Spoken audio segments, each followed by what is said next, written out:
Russia's war on Ukraine is witnessing a dangerous escalation. A Russian drone has struck an apartment building inside NATO member Romania, while fresh attacks continue across Ukraine's southern port regions. A Russian drone crashed into a residential apartment in Romania's border city of Galați, triggering a massive fire and injuring at least 2 people.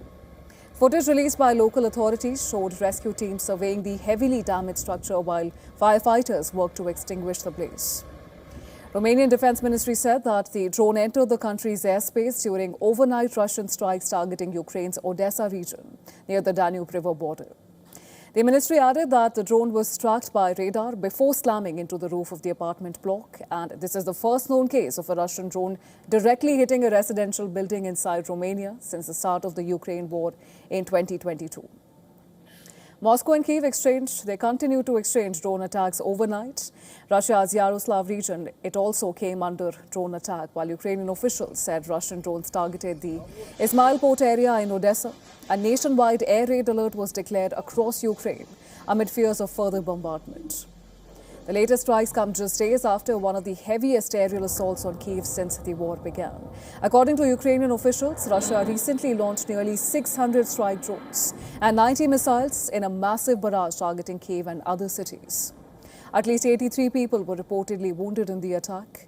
Ukraine says Russia also fired nuclear-capable Oreshnik ballistic missile during the bombardment.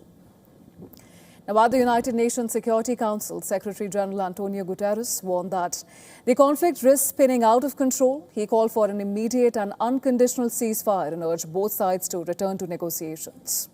The United States also issued a strong warning to Moscow, criticizing Russia's use of nuclear-capable ballistic missiles, calling it a dangerous escalation.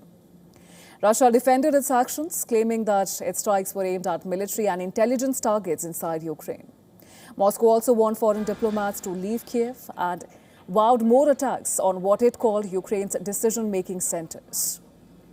As the war intensifies, Kyiv is now moving to strengthen its air defenses. President Volodymyr Zelensky announced Ukraine will purchase 20 new Swedish Gripen fighter jets. Sweden will donate 16 older Gripen aircraft next year.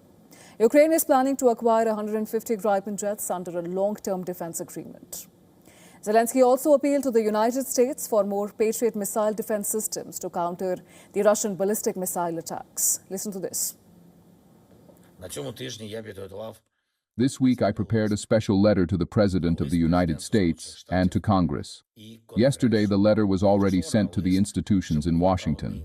It is rare for the leader of another state to address, in this way, both the President and the Congress of the United States of America at the same time. But the situation now is such that we must act swiftly and effectively.